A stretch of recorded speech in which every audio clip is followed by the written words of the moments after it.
年过花甲的黄水贤跟魏宜才一样的辛劳，每天的4时3刻，他已经完成了当天的采购，开始为当地一种最受欢迎的早餐做准备。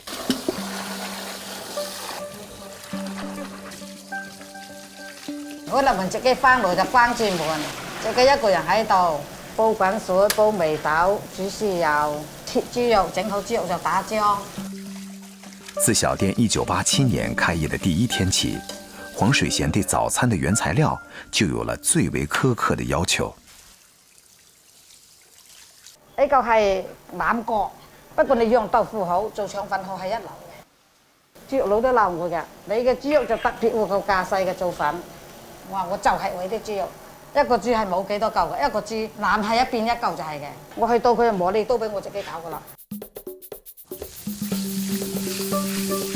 除了食材选购的较劲，黄水贤对早餐酱料的调制也到了疯狂的程度。煮滾佢高溫燒到，就放心食咯。豉油咧係好鹹，就俾啲白糖調一調，食到又唔頸悶，食落又感覺好食。煮酱、切肉、搅拌、切粒、翻炒，一环扣一环，由不得黄水贤有半秒钟的松懈。这种既孤独又忙碌的场景，在狭窄的厨房里演绎了整整30年，而出品的就是一口既美味又饱肚的早餐——永汉肠粉。今日好白啫。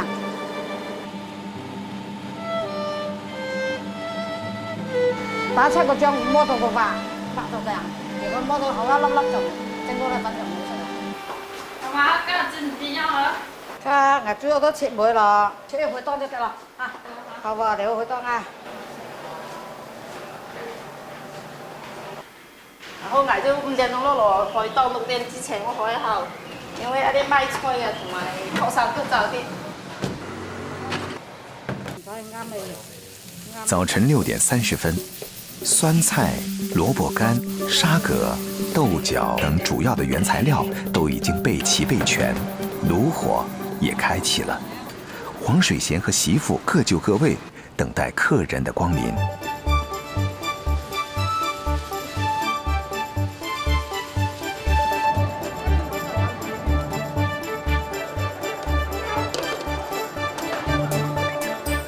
我之前一間熱開嘅，依條聽住呢條酸菜，呢條雞湯，我2條，然後我2條雞湯可以轉入。好。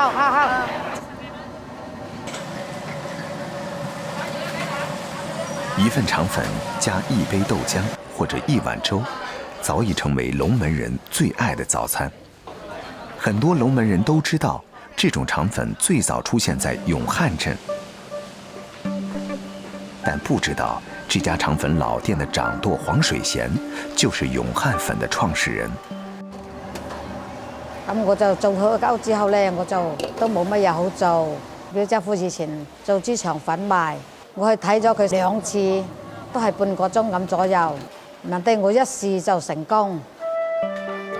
从表姐夫那儿学到了蒸粉的基础，手上没钱的黄水贤以赊账的方式订购了一个炉头、1张桌子和几张板凳，就这样开启了肠粉档。從1987年3月天就做啦。一開檔嗰時冇乜生意嘅喎，做20蚊一朝嘅喎。半年之後有一朝做到50蚊，嗰啲就1年就還清啦。因为馅料特别，口感好，黄水贤的肠粉生意是越做越火。慢慢开始，也有人跟风做起了肠粉生意。淨係100米唔夠就7間，因為做腸粉咯，冇蝦數咯，做完之後有現金兜咯。经过30年的发展，由黄水贤开创的肠粉店已经成行成市，为当地人带来了美味的同时，也收获了一个贴切的名字——永汉粉。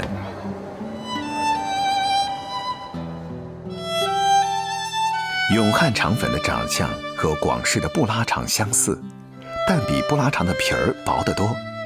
晶莹剔透的粉皮上，添加萝卜干、豆角、酸菜、沙葛、梅豆、肉碎、鸡蛋等不同馅料，吃起来既鲜香满口、细腻爽滑，还带有韧劲儿。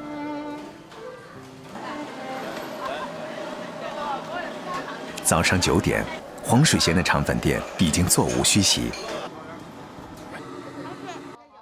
多年来的用心经营，除了得到本地人认可以外，还吸引了不少外地人的青睐。做3個啲人咯，一落車落，阿姨我又嚟啦咁啊！阿姨你嘅粉真係好食啊，食完又想食啊咁啊！問下一個，做腸粉做30年啦，一日都未走到嘅，日日都企個位㗎。呢啲人換咗幾次，一個前線兩換同人兩換。倒漿、摇盘、入炉、加料，婆媳俩合作无间。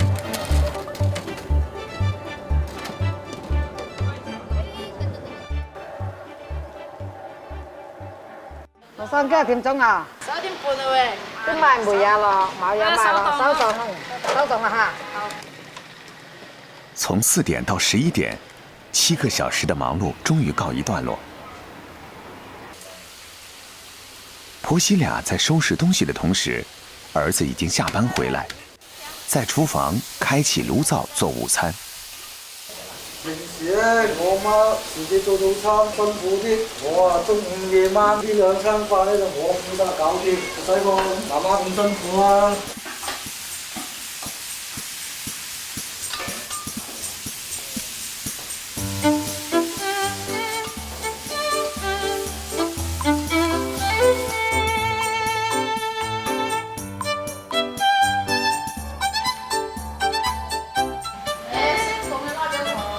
剛才話也識㗎，幫做，你中意啊？我中意雙海料就係料，唔知雙海料我就幫做。看似只需要把米漿蒸熟就能做成的永漢粉，很多人都會，但要如黃水賢一樣，把一條腸粉做足30年，用一條腸粉創造一份事業，養育一個家庭的人極少。離廣州290多公里的韶關樂昌北鄉鎮，家家戶戶以種植芋頭和馬蹄為生，這裡的美味全都深埋在土裡。想要獲得好的食材，需要沉得住性子。等到12月底，葉子枯黃，在地下默默生長了10個月的炮彈芋頭，品質將達到最高峰。此時正是吃芋頭的最好時節。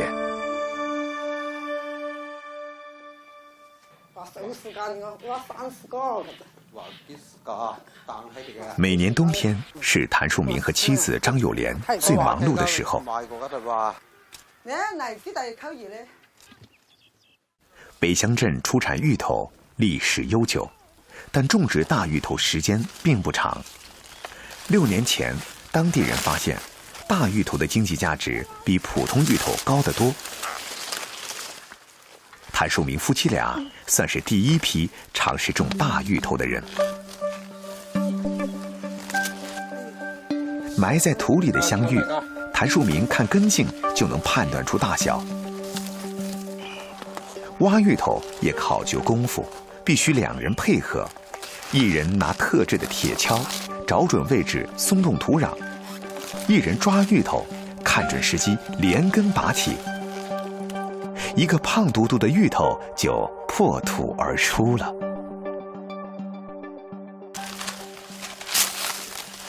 這個7斤多啊，可能有7斤半這個分。因形似炮彈，最大的重達10斤以上，也被稱為炮彈芋頭。能長這麼大，還得益於譚樹明半年來的4次培土。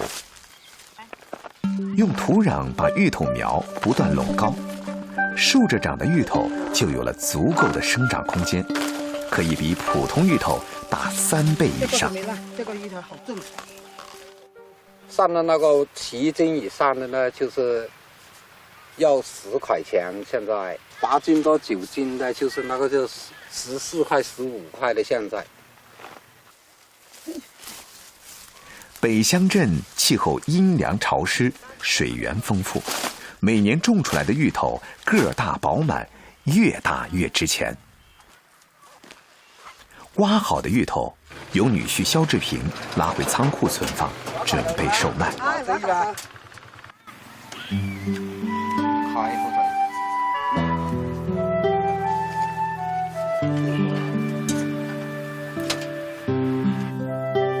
这些年，北乡镇的芋头种植面积达到5000亩左右，1亩的产值超过10000元。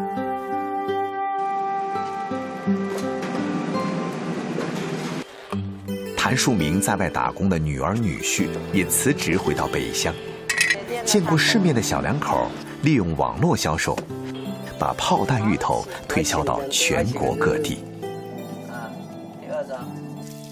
富含淀粉的芋头既能当主食，又可做菜肴。去皮切开，雪白的内里附有槟榔花纹，这样的芋头最粉糯，口感香浓。最出名且考厨艺的是工序极为复杂的香芋扣肉。新鲜的五花肉炖煮1个小时，直至油脂去除，肉质软烂。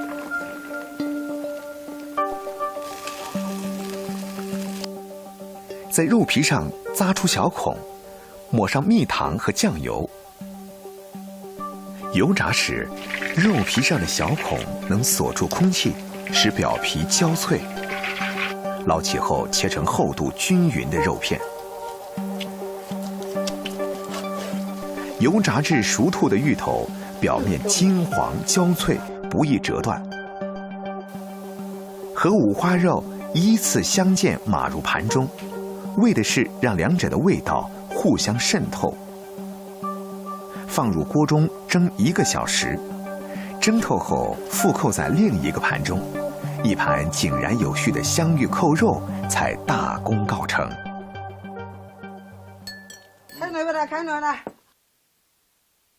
为了这道孙女最爱吃的香芋扣肉，张友莲在厨房忙活了5个小时。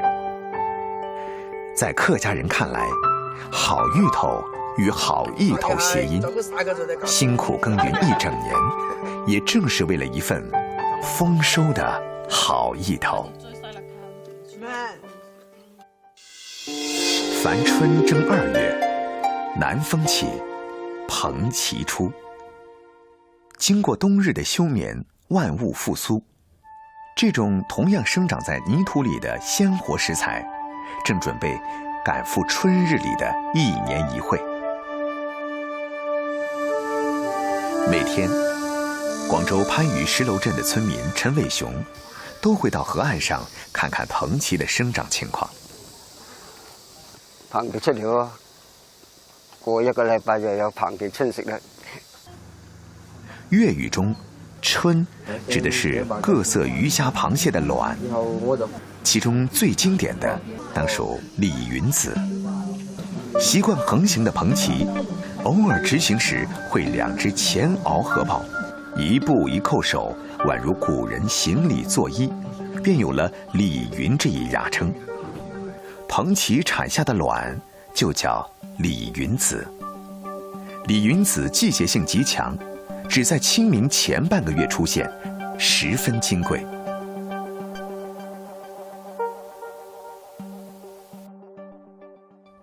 春分前後，氣溫回升。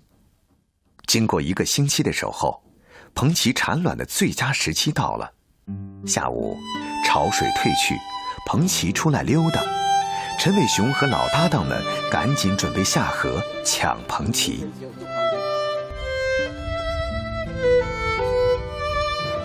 拇指般大小的蓬旗捕捉起來費心費時，出手的速度要大大超過蓬旗逃竄的速度。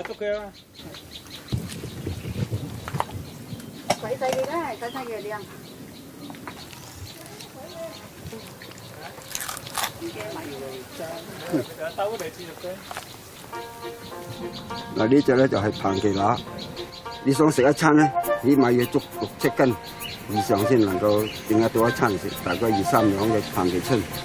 咁呢種咧就好鮮美嘅。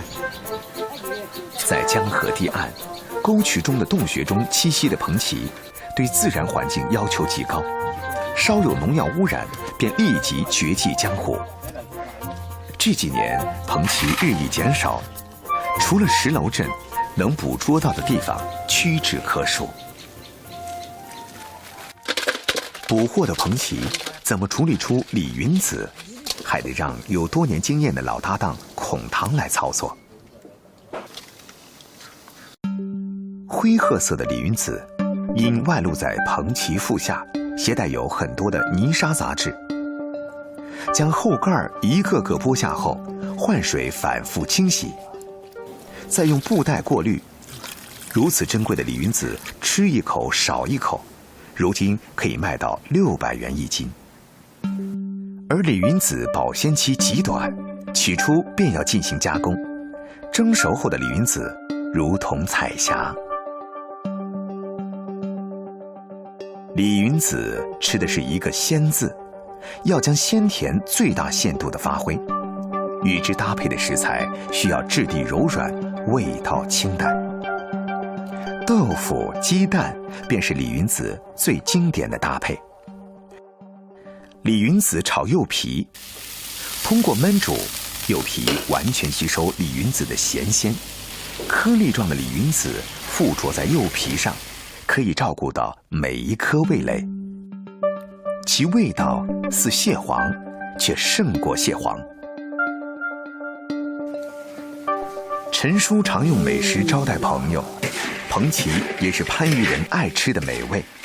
直接用水煮熟的彭蜞，用最纯粹的鲜味唤醒沉睡一冬的味蕾，以食物来传情达意，是中国人运用的最稔熟的沟通方式。这也许正是李云子之礼最深层的意义。想再吃上一口李云子，得等到来年春天。而在潮汕，有一种一年四季最贵的青菜正值当季。这批最贵价的青菜，正是曾经贫困农家才会食用的麻叶。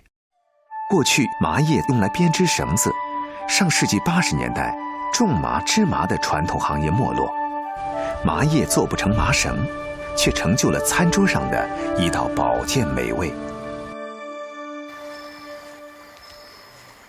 凌晨4点，50多岁的姚振奎已经到地里忙碌。他要赶早采摘，才能把青菜送到早市上售卖。春耕夏采，20多年来已经成为姚振奎生活中的习惯。虽然子女都已成家立业，闲不下来的他，靠着种点麻叶打发休闲时间，全当锻炼身体。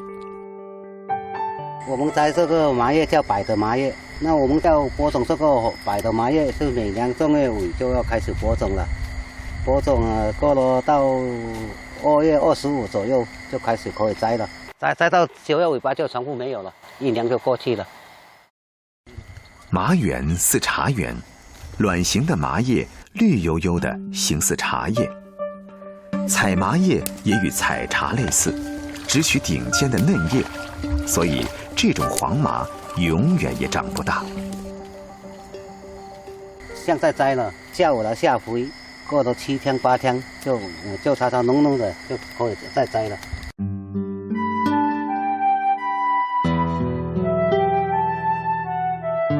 每年春夏，种植麻叶是波溪村村民的主要经济来源。等到天空泛白，各家各户便载着刚采下的盈盈一筐嫩绿，赶到市场售卖。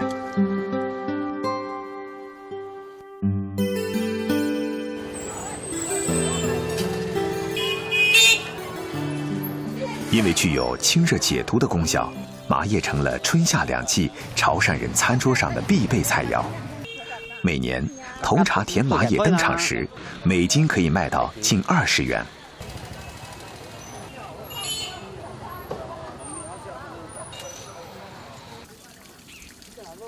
潮汕人爱吃麻叶，有些人更是不可一日无此物。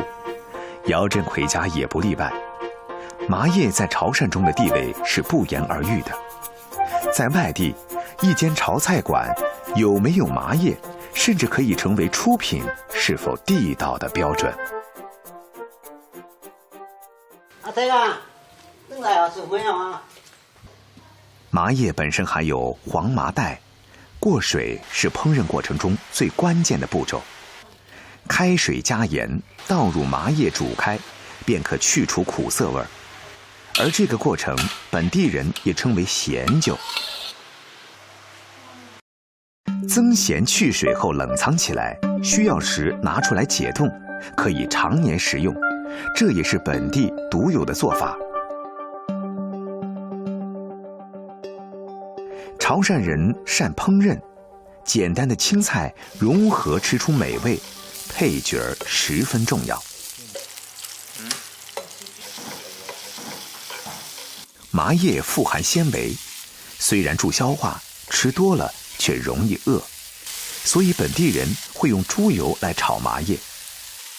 快熟的时候，再加入普宁豆瓣酱翻炒，麻叶翠绿转为暗绿，就可以出炉了。而姚振奎却喜欢将麻叶与海鲜同煮，麻叶的干与海鲜的甜互相渗透，煮出来的汤水味道更富有层次。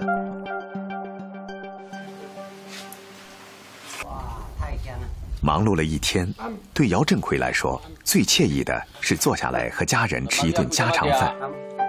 麻叶有点咸，送粥再合适不过。闻闻略带有青涩的麻叶芳香，一口白粥，一口麻叶，细嚼慢咽，心里无比踏实。夏至一过，地处北回归线上的汕头南澳岛进入盛夏。一种当地特有的消暑佳品开始在街头大量出现。每天上午，何桂荣都会推着海石花到菜市场开始一天的售卖。哦，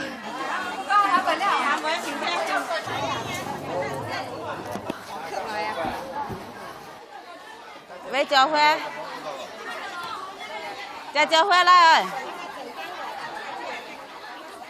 形似果冻的海石花，2块钱一个，一天准备200个，何桂荣总能在上午销售一空。许多食客不知道，这海石花从采摘到变成可以食用的果冻，何桂荣得付出多少艰辛。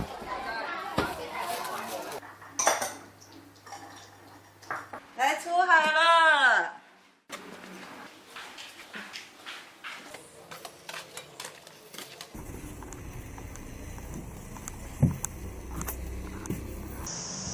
午饭后，何桂荣赶紧出门，坐公交车到云澳去。3点左右，海水将退到最低点，正是他和外甥女沈少娟外出采海石花的最佳时机。这较无招花，只有招花咸。那咱做出来就好干照顾，较好捡物件，较方便啊，较安全。46岁的何桂荣，8岁就开始跟母亲出海。20多年前，何桂荣从福建嫁到南澳，人生地不熟，没有工作的她，重拾起母亲传下的手艺。驱船30分钟，何桂荣到达采摘的礁石附近。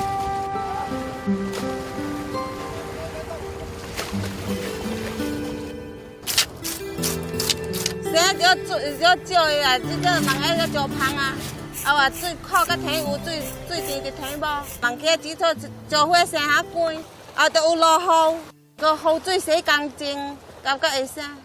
海石花又名石花菜，是海藻的一种，喜欢生长在水质清净、盐度较高的海域，像盛开的海底岩石上的花朵。海石花的名字也由此而来。南澳岛是广东省唯一的海岛县，地处闽粤之交的外海，岛屿礁石多，最适合海石花生长。但礁石湿滑，采摘也成了一项高危工作。怎么把附着在岩石上的海藻弄下来？何桂荣自有窍门。这个只种个嫩个扣下去，看硬就扣下去。何桂荣也把采摘技巧交给了自己的外甥女。海石花不能养殖，愿意出海采摘的人是越来越少，但两人依旧顶着烈日一趟趟出海，为的是赚上1个月2、3千块的辛苦钱。要把靠乌车、手乌车，人个哈莫去靠到做家就好，靠到做家就哈爱靠到心肝。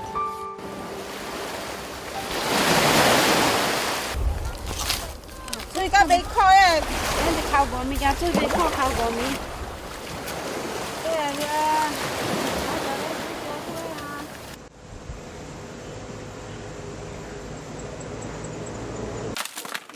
新鲜的海石花采摘回来，并不能马上食用，要经过反复晾晒，加入淡水5到6次，直到海石花变成金黄色。脱水后的海石花能存放2、3年，吃的时候再拿出来浸泡，清洗干净。一年咯18至20碗水，要煮就煨就烂鸟菜，要落就8碗水。海石花从采摘到制作工序繁琐，1两海石花干能制作1斤海石花冻。熬煮也有秘诀，除了不断搅拌，一点点拿捏到位的白醋，既能去腥，还能让口感发生质的变化。伊这米醋落去散去，落去甲伊这椒花甲会加足都美好米醋，最好的米醋，差不多公鸟菜落一天丝。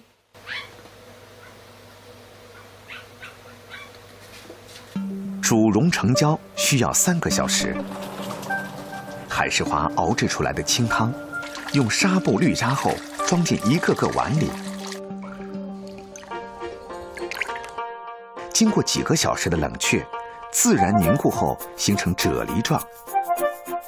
这时候的石花干摇身一变，成了1个个晶莹的果冻，透亮清澈，富有弹性。